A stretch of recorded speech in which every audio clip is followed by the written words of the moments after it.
Okay, good morning sa inyong lahat mga kababayan. JDB uli ang inyong abang lingkod. Ito ang resulta ng survey.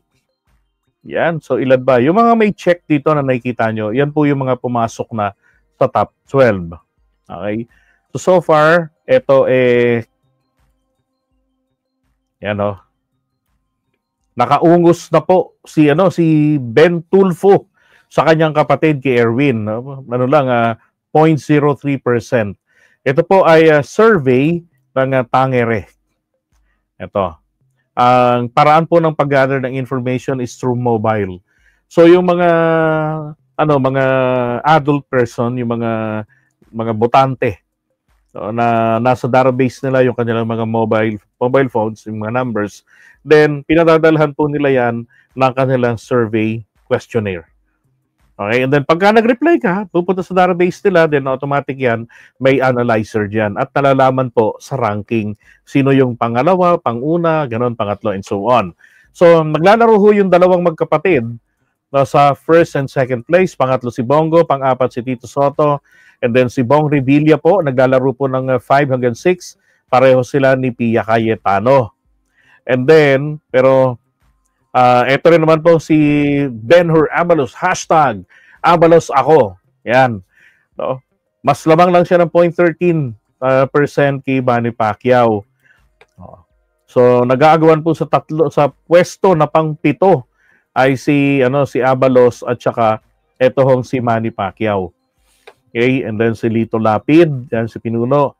At ang isa rin ho sa nakikipag-agawan sa labing-isang pwesto ay eto ho si Bato de la Rosa.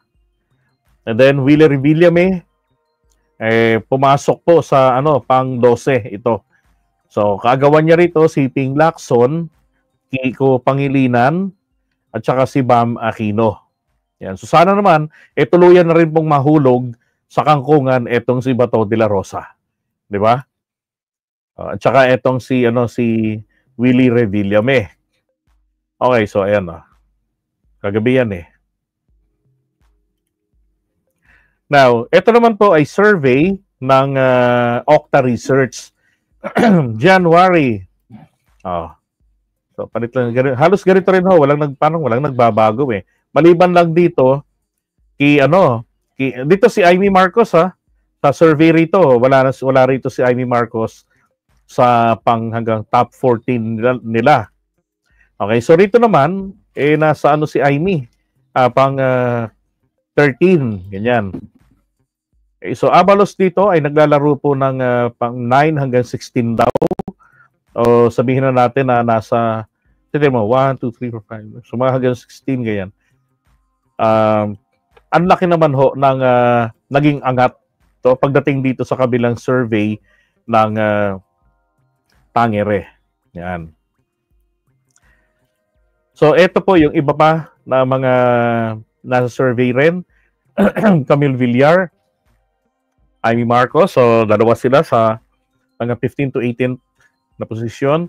And then 16 to 18 si Tolentino. Then 19. Umatras na ito si Doc Willie Ong. Philip Salvador, pang 20th. Nako, dapat lang. Marcoleta. Angas-angas mo. Kaya naman pala. Pang 21 to 24th.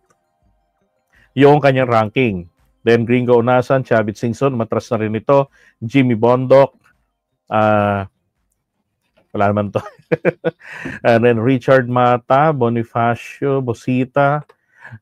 Ito ho pa lang sila, sila Bosita, base rito yung dating sa MMDA na Senebriha, nakalaban niya. Ito palang grupo, itong partido pa lang to nila, dalawa yan taga One Rider Party List, wala palang naipasang batas. Meron silang panukala, yung sinasabi na pro-kamote bill, pagpasok ng Senado, slash agad. At si Attorney Vic the Beater Rodriguez, anak ng baka, pang 27th place, pero tignan nyo naman, mula ho sa 13.29% ni Bosita, para hong nabuisit si Victor the Bitter Rodriguez, biglang naging 6.63, kasama po ang komunistang si Teddy Casino at si Apollo Kibuloy na nagmamay-ari ng sanlibutan. 5.88. Rencalio de Guzman, 5.21. Ay, nako. Ano ba yan, Apollo Kibuloy? Ang laki na ng gastos ninyo. Diba? Ayaw na ng rally. Kasi campaign period na ang aasikasuhin. Oh.